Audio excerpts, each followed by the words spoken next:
Pessoal, informação urgente, guerra dentro do próprio STF, rebelião dos ministros em favor de Bolsonaro, é isso mesmo, ministros indicados de Bolsonaro se rebelam contra Moraes e dizem: Moraes não vai julgar Bolsonaro, o maior criminoso é ele, foi detonado. Tá uma rebelião neste momento e a gente vai trazer todos os bastidores, as falas em vídeo para você ver. Esse vídeo aqui realmente está imperdível, então eu peço, pessoal, que vocês sentem o dedo no like aí, deixa o joinha agora que nos ajuda a espalhar esse conteúdo para ver como a direita tá forte com isso e unida em prol do Bolsonaro. Comente, compartilhe e principalmente se inscreva agora no canal para você não se esquecer e a gente sempre manter nossa comunicação, que é o maior forte da direita. E responde uma coisa aqui para mim: tudo que eles querem é prender Bolsonaro para deixar ele totalmente fora das eleições de 2026. E se ele ficar fora realmente em 2026, qual desses três nomes te representa melhor? Michele Bolsonaro, Tarcísio de Freitas ou Eduardo Bolsonaro? Deixa aqui que é muito importante para a gente saber a sua opinião nos comentários e vamos ao vídeo de hoje. Primeiro, pessoal, o ex-ministro, jurista, respeitadíssimo Marco Aurélio Mello calou os esquerdistas da UOL de uma forma. Pessoal, ele foi perguntado como seria esse julgamento no STF e ele destruiu Alexandre de Moraes e disse, inclusive, isso daqui. Presta atenção. Ministro, sobre o Alexandre de Moraes, na sua opinião, ele deveria se declarar? Está perfeita, pessoal, com toda a fundamentação legal, diferentemente dessa denúncia vazia, que é pura perseguição. E Marco Aurélio não parou por aí, pessoal. Ele foi muito mais a fundo em outro trecho da entrevista que eu vou mostrar para vocês ainda nesse vídeo. Mas eu quero mostrar aqui antes que também os ministros indicados por Bolsonaro se rebelaram contra Moraes. Olha aqui, ó, acabou de sair na Folha de São Paulo. Ministros do STF criticam Alexandre de Moraes e querem julgar Bolsonaro no plenário da corte, que é o justo, pessoal. Aliás, o caso de Bolsonaro não era nem para estar no STF, era para estar numa primeira instância. Eles alegam que os outros réus do dia 8 de janeiro foram submetidos a colegiados integrado pelos 11 magistrados do tribunal, ou seja, eles têm pelo menos a oportunidade ali de defender o capitão. Olha só, ministros do STF estão inconformados e devem contestar a decisão de Alexandre de Moraes. Olha a guerra interna, pessoal. De levar o julgamento de Jair Bolsonaro por tentativa de golpe de Estado à primeira turma da corte. Por quê? Eles afirmam que o caso é de grande importância e repercussão nacional e que, por isso, deveria ser julgado pelo plenário do tribunal, integrado por todos os seus ministros. Claro, justíssimo. Abre aspas, não dá para julgar um ex-presidente dessa forma, disse um deles à coluna. Aqui, Cássio Nunes Marques, eu posso adiantar para vocês que a gente já foi atrás da informação. Afirmam também que os réus do dia 1º de agosto foram julgados pelo colegiado completo e que Bolsonaro não pode ser tratado de maneira diferente.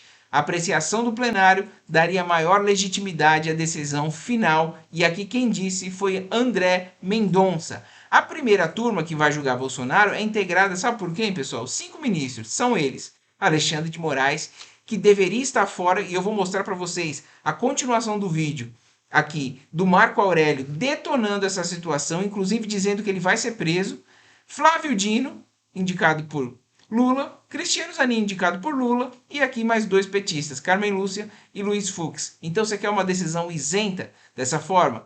Não tem como ter. Ele está praticamente condenado se isso for para frente, mas não vai ir. A expectativa é que todos eles votem pelas declarações do ex-presidente, dando a ela peso histórico da unanimidade, ou seja, ele realmente já está condenado se depender desses pulhas. Olha só, magistrados que não integram a primeira turma e que divergem da decisão de Moraes, além do que essa é justamente a intenção do ministro, eles querem o quê? Impedir o julgamento no plenário para evitar debates e divergências que naturalmente surgiriam no colegiado. Então eles condenam Bolsonaro, pronto, ninguém vai ter uma decisão contra, né? Uma tese contra, né? Porque os 5 vão estar fechadinho ali e vão fazer unanimidade, ao passo que se colocar os 11 ministros, dos 11 ministros do tribunal, 12 foram indicados por Bolsonaro, dentre eles André Mendonça e Cássio Nunes Marques. E quando vai para o debate ali, pessoal, eles vão para cima e vão mostrar que realmente isso é uma perseguição. Então é isso que eles estão tentando evitar. E Cássio Nunes Marques e André Mendonça disseram que isso não vai ficar barato. A especificação de Bolsonaro seria evitada no plenário, mas não seria unânime, e Moraes ficaria exposto a divergências públicas, isso que eles querem proteger ainda a imagem de Moraes. E aí, pessoal, a continuação da entrevista de Marco Aurélio Mello, ex-ministro do STF, aqui, ele não foi indicado nem por Bolsonaro e nem por Lula. Então, pessoal, presta atenção no que ele fala. Moraes, se seguir com essa ideia, ele vai ser preso. Ele vai recuar. Assista até o final e compartilhe o máximo que você puder. Por favor, é um dos vídeos mais importantes nesse momento que a direita precisa tomar conhecimento. Indaga-se. O Supremo é competente para julgar os arruaceiros. Não me refiro, porque eu penso que não houve tentativa de golpe. Os arruaceiros de 8 de janeiro, a resposta é desenganadamente negativa. Desde cedo, Rosiane, que a coisa que começa errada tende a chegar a um ponto em que o erro será maior ainda.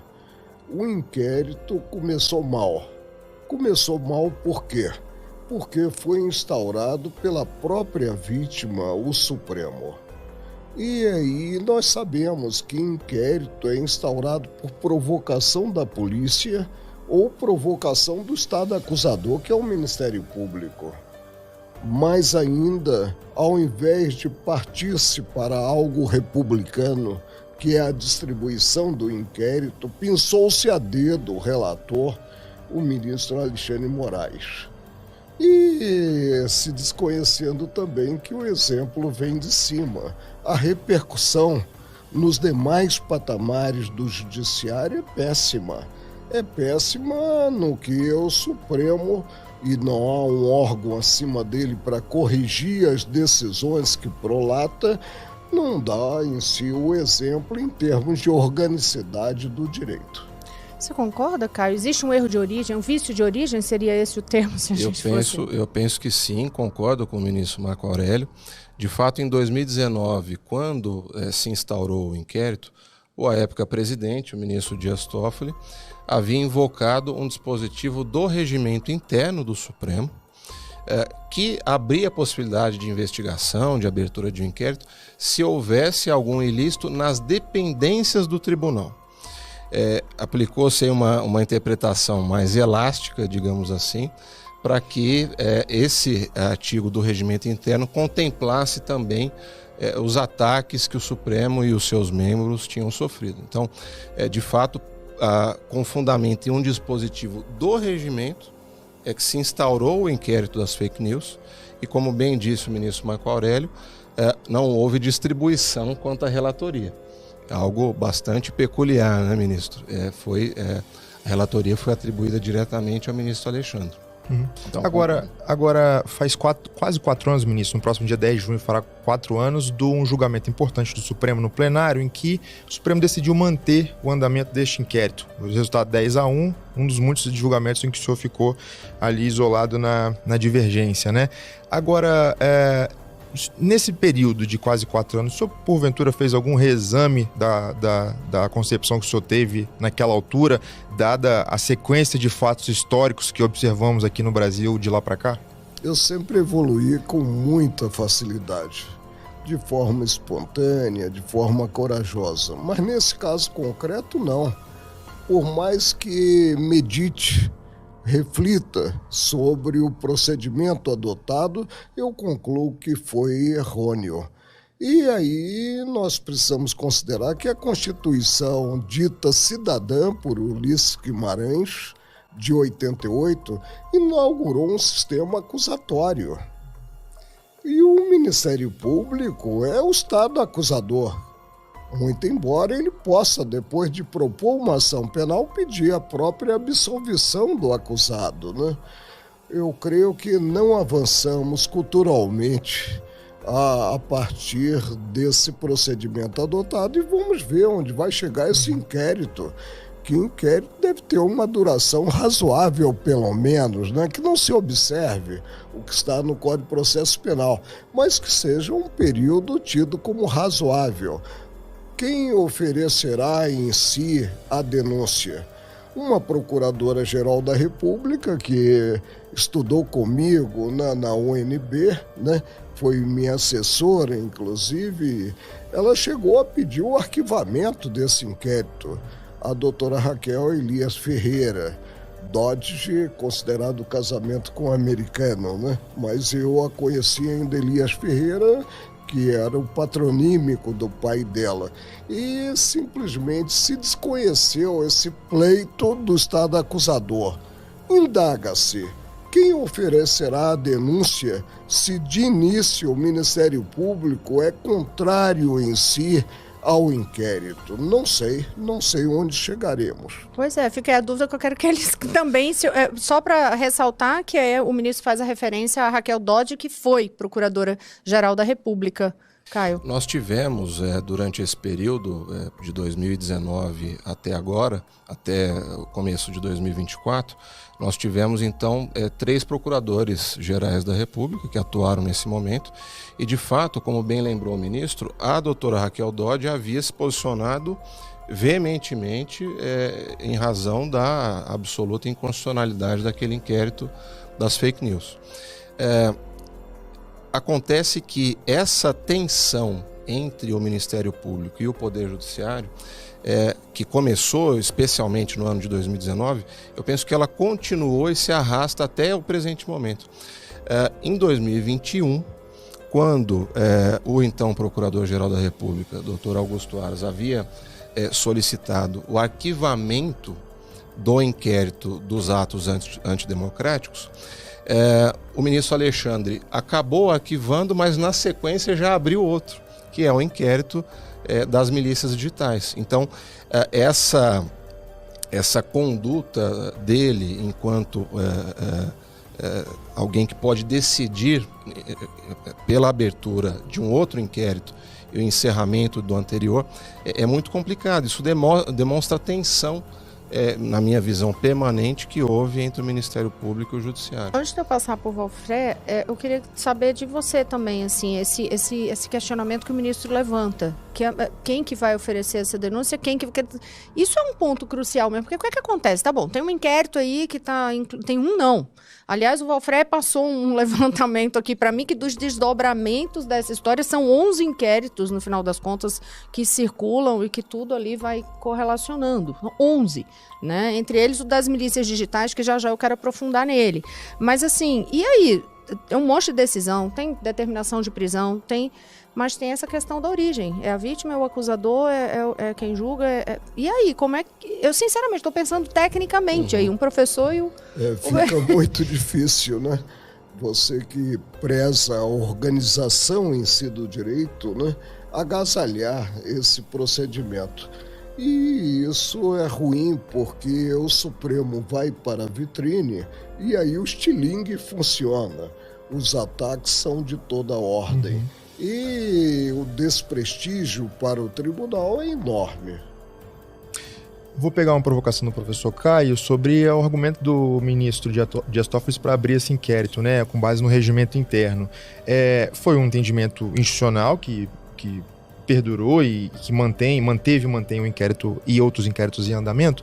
E a provocação que eu faço é o seguinte: essa não foi, na verdade, uma reação legítima, já que o ministro falava que, olha, o tribunal, a sua integridade, a sua, com a palavra que ele usou, era honorabilidade de seus ministros está sendo atacada, e ali não era, talvez, ministro, o Supremo Tribunal Federal fazendo funcionar de maneira muito cristalina o sistema de freios e contrapesos da República? Não era o Supremo Tribunal Federal se protegendo dessa forma? A autodefesa é sempre muito perigosa. E é uma via de mão dupla, né? E o que nós precisamos perceber é que existe uma lei das leis, que é a Constituição Federal, que precisa ser observada. Precisa ser observado por todos os poderes, pelos cidadãos em geral e principalmente pelo guarda-maior dela, que é o próprio Supremo. E isso é que não vem ocorrendo.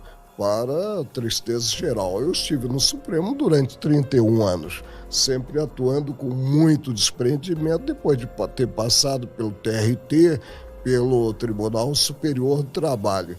E vejo com muita perplexidade o que se verifica nos dias de hoje. A competência do Supremo é de direito estrito. É o que está na Constituição Federal e nada mais. Nem normas processuais penais comuns alteram essa competência pela conexão probatória, pelo liame, pela ligação dos fatos. Nem a norma alusiva à continência, que é a norma que considera vários acusados. Indaga-se. O Supremo é competente para julgar os arruaceiros. Não me refiro, porque eu penso que não houve tentativa de golpe.